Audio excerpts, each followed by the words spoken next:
Hi everyone, this video is going to teach you how to use the Affinity Publisher software to do desktop publishing graphics, which is basically drawing but using the computer.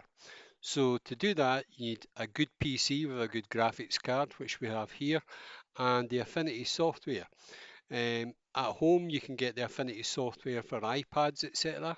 So if this is something you really get into, then by all means go ahead and do it. So we need to open the Affinity software. Just in the search bar, if it isn't on your screen like it is mine, type AFF and it'll very quickly come up with it and you'll be able to open the Affinity software.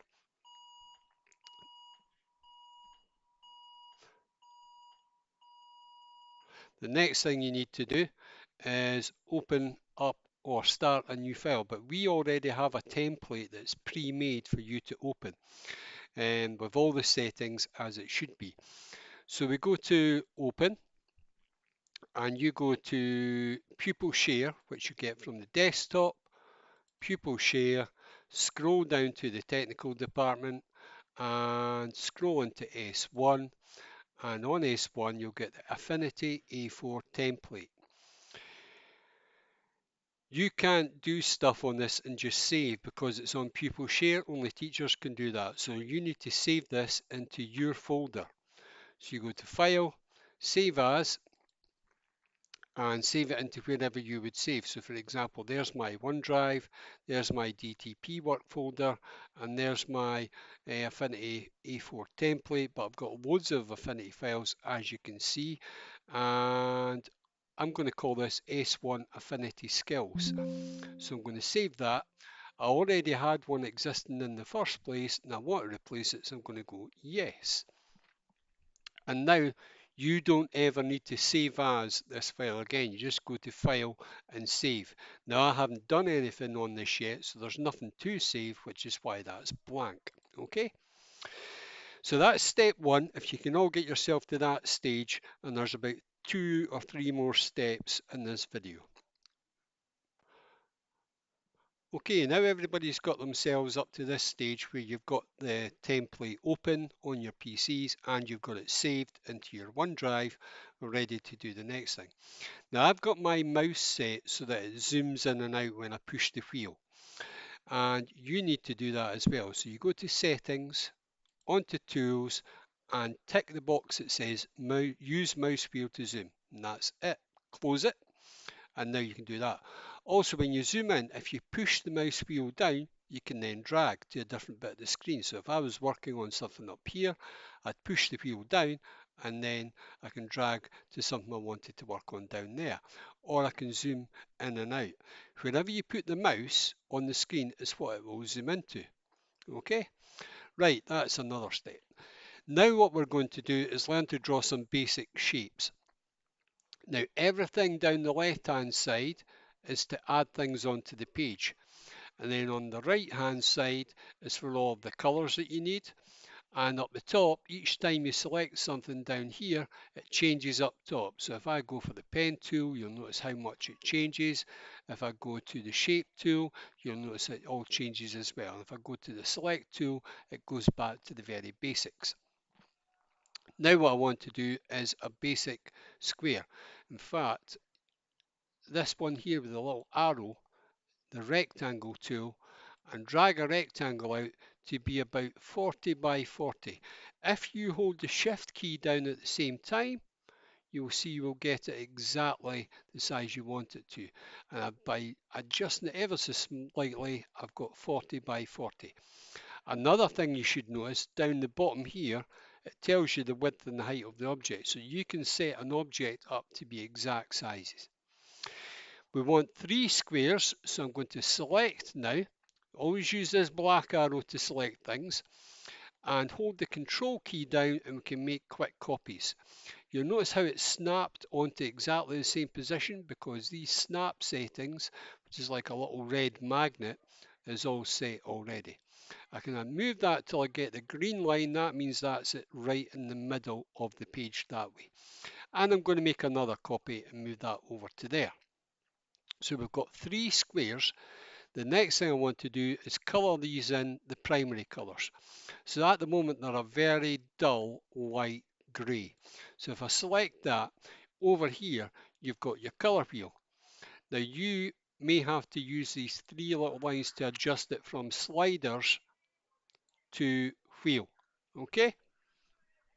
Now then, inside it's a grey because that's the colour I want, but inside the tone is right down the bottom. If I drag that up, you'll see it becomes a light blue. If I drag it over this side, it becomes a grey. If I drag it over to there, it becomes a very dark blue. So white, blue, the purest colours out at that point, and this is all your greys and whites and blacks. Okay, so if you want greys, whites and blacks, doesn't matter what colour you're in, you can choose them at the bottom line there. Outside that goes. So that's our blue one done. Another primary colour is yellow, so I'm going to select that one and drag that up to there and drag it around to yellow.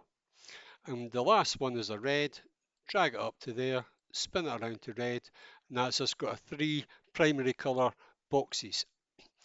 The next stage is the different ways that you can fill these in with colour. Now each one, when you select it, down the left hand side there is this tool here called gradient fill, and when I select that it changes up the top and it says solid and it shows you the colour that it is.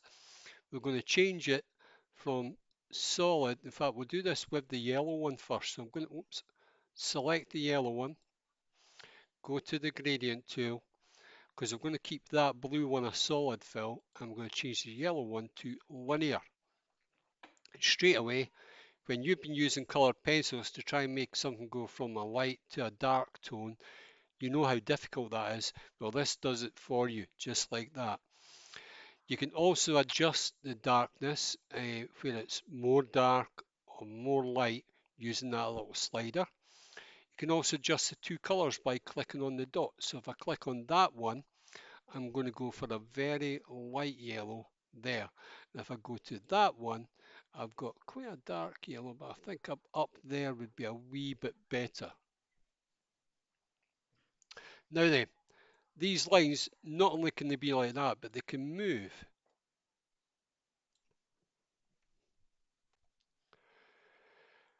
And that means you can move them around to wherever you want. I can have it going from dark to light in the corners, top to bottom, or left to right. I'm going to go back to the original left to right and set it like so. I'm quite happy with that. It looks good. Maybe a wee bit more bright yellow actually, if I bring that out to here and make it a bit lighter over that way. There we go. I quite like that. That looks good. Now when we go to select and we choose the red one, and instead of it being that, we need the gradient fill tool, and I'm changing it from solid to radial. And this one, I'm going to make the inside, I'm going to put it up to about that there and drag that down to the corner. Radial, to be honest, tends to be much better for circular objects, and we'll show you that in the next stage. But I'm going to make the top edge a very light red like so. The bottom edge quite a bit dark. That's as dark as I want to go, but what I do want to do is drag that and make it a wee bit more light, like so. So there we go. We have completed 3 squares in primary colours, solid, linear and radial fill. And that's the next step we want you all to get to. So if you continue doing that, we will pause the video for just now. Okay, the next stage, you've got your 3 squares. Well done. We're going to do different shapes now. So if I go to that drop down little arrow, you get all the possible shapes that we can do. And as you can see, there are loads. And I did say about the circle. So the first one we're going to do is a circle. And it's called the ellipse tool. But if I drag it out and hold the shift key down, and what we want to get is 5 shapes across there. Now, what I want to end up with is a page with all the skills that you've developed on one sheet of paper. Okay, so as you can see, we've got lots of space to fill in with lots of different activities yet, so we will get there. But because you're going to do 5 shapes along here, these ones have got to be a lot smaller. You notice how it's done the red circle in exactly the same style as the last one because it remembers what you did the last time and then gives you that exactly the same. Okay, so I've got a circle. Now I'm going to choose something else. I'm going to go for a star and I'm going to keep using my snap tool so I make it the same height and hold the shift key down to there. Next shape is going to be the arrow and I'm going to drag that down. I'm going to make it about that size there. Got an arrow. What else is good? We've got the pie tool or the donut. Well, the donut's the same as the pie with the things that you can do. So I'll show you the donut tool.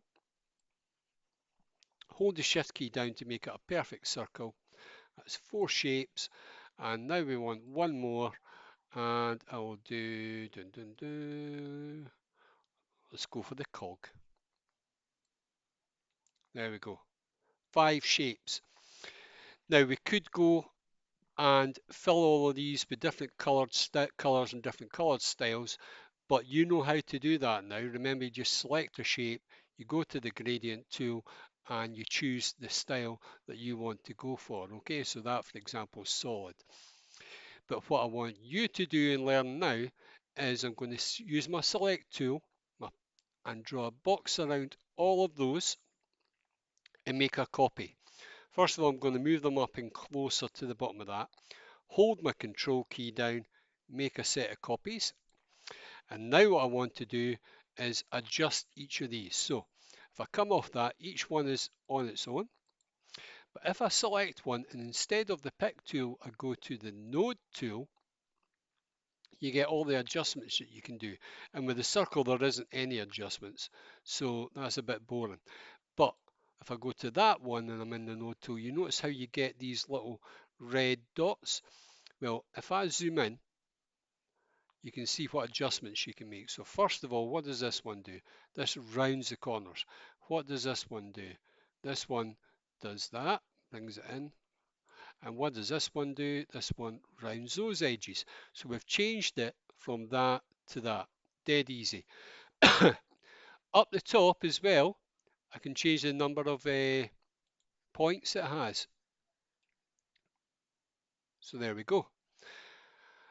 But those little red dots are just these things and you can do it manually. Let's go into this shape now. And again, you have to be in node tool. Node tool adjusts the shape. You can do that. You can do that.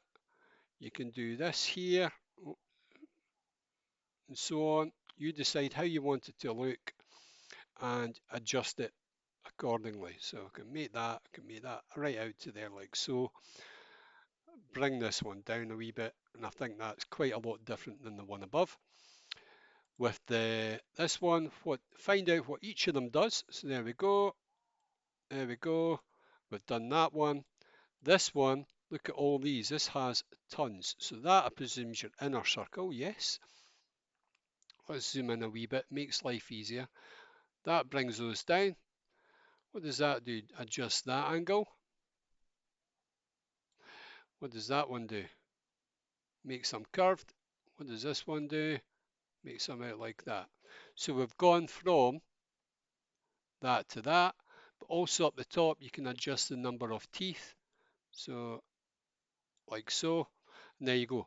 So once you've got all your new shapes, I want each of them filled in with a different color and fill style. So you really are improving those skills, and we'll end the lesson with the 3 squares with a solid, a linear and a radial fill, 5 shapes with different colors, and 5 shapes that have all been adjusted using the node tool. And that'd be a good progress for the first lesson. All done. Well done.